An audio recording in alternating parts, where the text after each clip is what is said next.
The fallout from exposing Itel Laboratories for the fraud they've been responsible for over the last 20 years has been instant.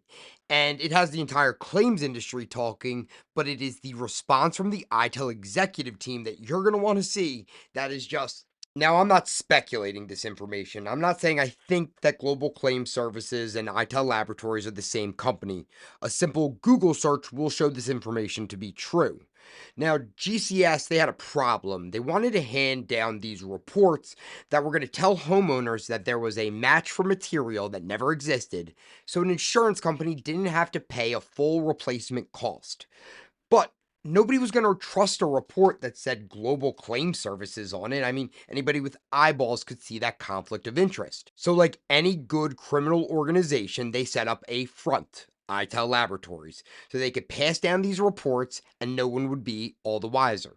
In fact, they even overcompensated everywhere in their marketing material and on their website, stating that they were an independent laboratory, a source of truth, just completely removed from the carrier and providing independent analysis.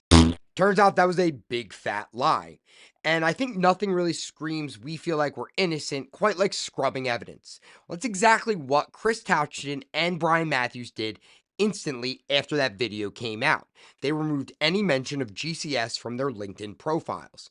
Now, Bob Logan, the third guy, he's a little bit older. He didn't know how to do it, I think, and I guess they're going to send somebody down to where he's at to fix it for him.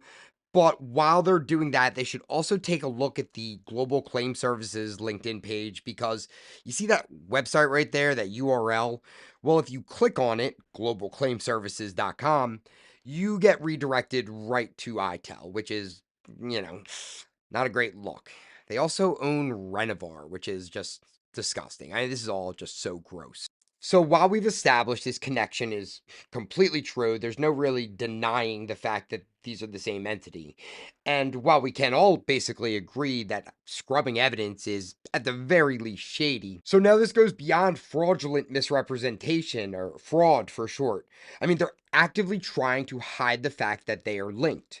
And while these three guys are definitely guilty, there are many more in the ITEL GCS family that are equally as culpable, but they are probably too far lost in their own delusion to think that they're not committing insurance fraud to really be spoken to. What we can do is talk to maybe the ITEL employees for a second. So if you work at ITEL, you have the power to stop this. You do not have to participate any longer in the systematic devaluation of your neighbors' homes. If you choose to continue seeing this direct conflict of evidence that is just clear to anybody, you are just as guilty as those other executives are. And to any corporate partner of ITEL who remains loyal to them, who can see all of this evidence and stand by their side, maybe you need to see something else. Maybe you need to see something I've witnessed countless times, which is a homeowner staring at their flooring, staring at their siding, and saying, "This looks like shit. This does not match, and my insurance company is hiding behind a report that says it does, and there's nothing I can do about it."